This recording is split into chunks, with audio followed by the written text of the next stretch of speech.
Let's take a closer look at what project metrics are.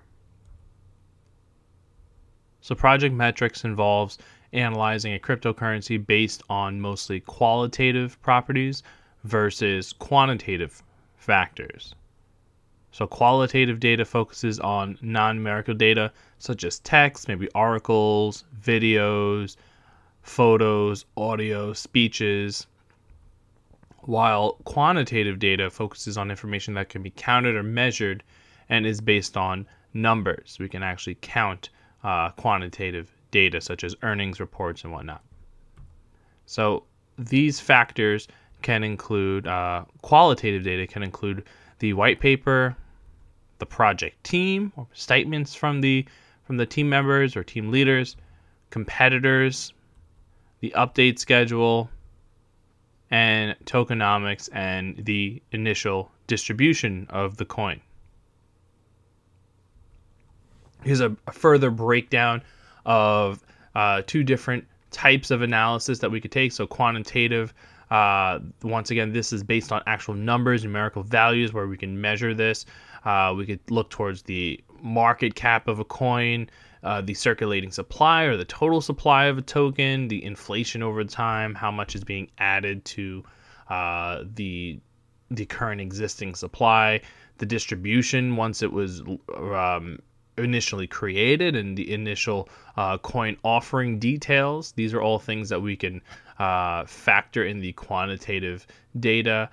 The all-time high prices, maybe cycles, price movements versus Bitcoin.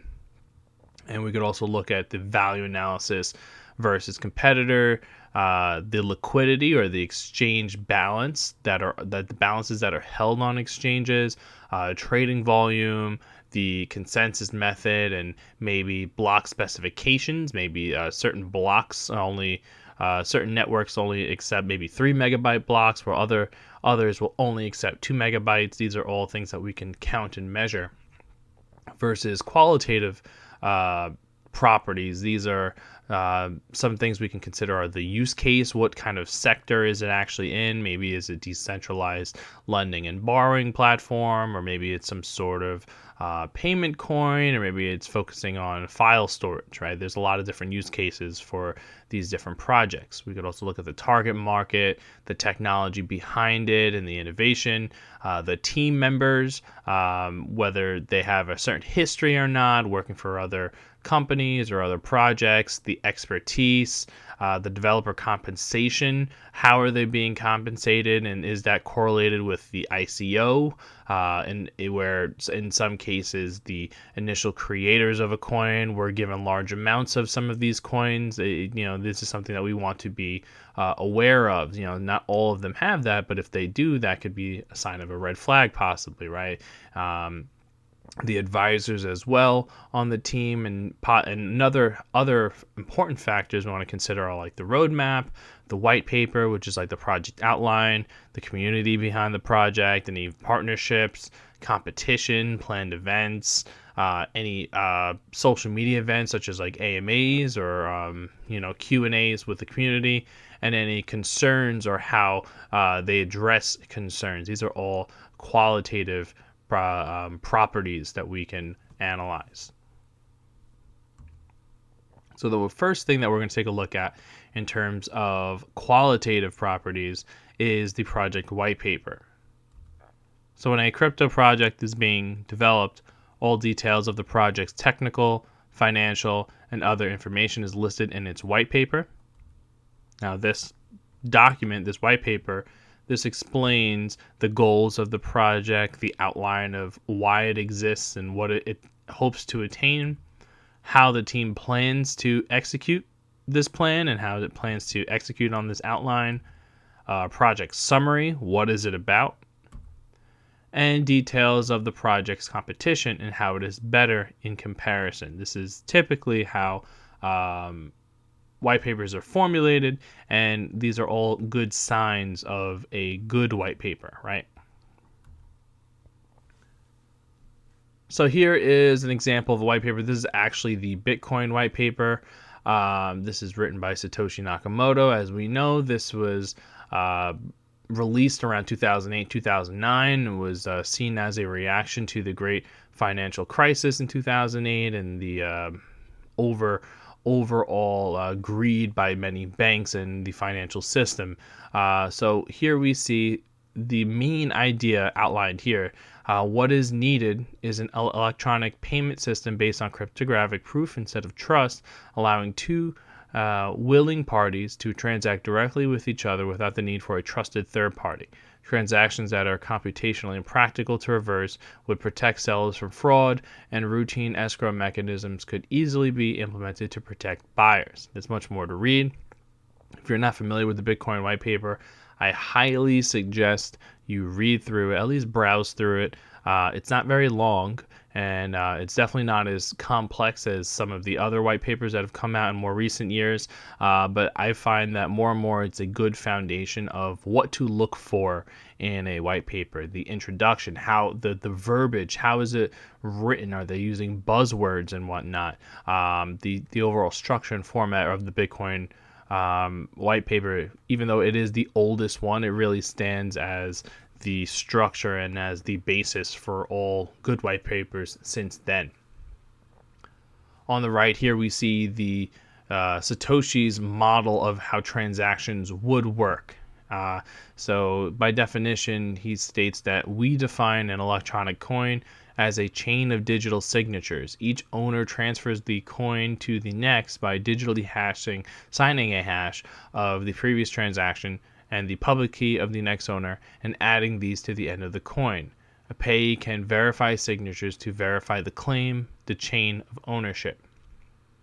So here we see the basic idea of the blockchain, where each of these currencies, each of these coins has a history, and we can trace the history by tracing these digital hashes, which are then replicated onto the blockchain. So essentially we can trace the history and trace the payment history of each one of these coins, and it's who has had it, what accounts has had it, when it was transacted, and much more.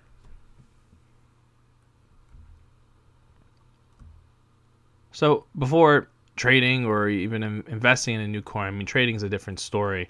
But at least before investing in a new coin, it is important to first read the project's white paper to avoid scams and bad projects. White papers can be dense and difficult to read at times, so it is important to know what sections to focus on to save yourself some time and mental energy. Some of them can be very long and use very dense verbiage. Now, one of the most important things to look out for is the project's presented solution to a real and relevant problem. Does the problem they are trying to solve need to be solved, or are they just making up problems that way they seem like they have some sort of use? We also want to look at the language. Are they really explaining how the project works, or are they using buzzwords without going into depth? This is something that we see with a lot of ICOs, because the reality is, and there are many cryptocurrencies that are not legitimate and that they're fake projects, and many can be considered scams, right? We see a reoccurring theme with them, and we also see it with NFTs as well, where there's a certain language that we're looking for that kind of gives us a red flag. Are they making these claims in the white paper? Are they using certain buzzwords like maybe blockchain technology, decentralization, cryptographic blockchain, or digitization? Sometimes using these words without real meaning can be confusing, especially to somebody that is not necessarily well known or well versed in crypto, and it can make it seem like the person who's wrote this can know much more about what they're talking about than what they actually do know and what they're trying to offer.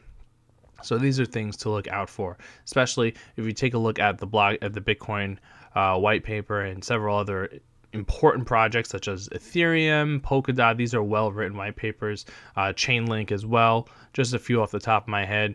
These all have verbiage that is relevant and is concise and to the point. It's not necessarily using big words or flashy words just for the sake of using them. So here's an example of another well-written white paper. This is actually Filecoin. So Filecoin is a protocol token whose blockchain runs on novel proof called proof of spacetime, where blocks are created by miners that are storing data. So this is actually a decentralized file storage or data storage protocol where people can rent, quote unquote, rent out their data storage to other people who need to use it, maybe it's for cloud computing and whatnot. It's basically a decentralized storage network, right? Proof of space-time is definitely a word that does kind of raise a flag to me. I mean, I'm not invested in Filecoin, but they do. But it is a legitimate project from what I know. It's actually been endorsed by Vitalik Buterin, which is the creator and the head of the Ethereum Foundation.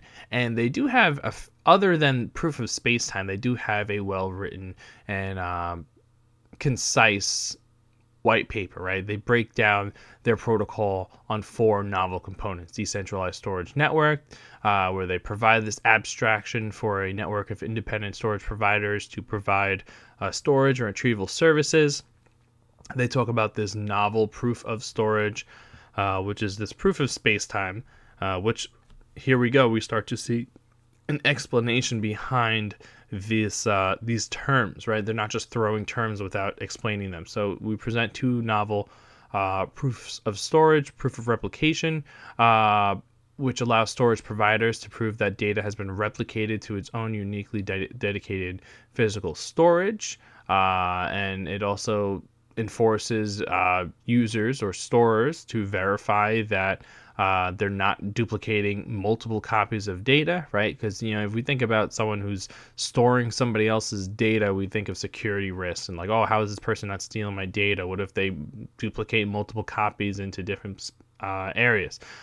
Proof of space-time allows storage providers to prove that they have stored some data throughout a specified amount of time. So this is essentially just like a security check to make sure that they're actually storing the data that they're being compensated for. So now we start to see, all right, so there's a sense of meaning behind these terms, and we start to see some sort of reasoning and explanation behind that proof of space-time, even though the word space-time does, at first it definitely draws a red flag, like, whoa, space-time, I've never heard of that before, but there is a reasonable explanation behind it. So now we can start to look more into it.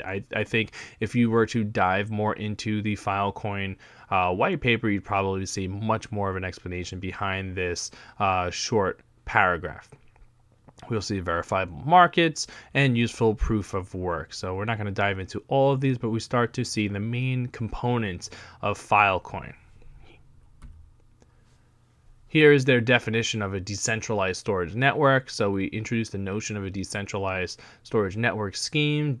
DSNs aggregate storage offered by multiple independent storage providers and self-coordinate to provide data storage and data retrieval to clients. And they talk about different examples and how this would play out in terms of this is really from a developer standpoint. I mean, you don't need to understand coding and whatnot in order to understand the basic idea of how this is set up, right? We also see fault tolerance and management faults as well.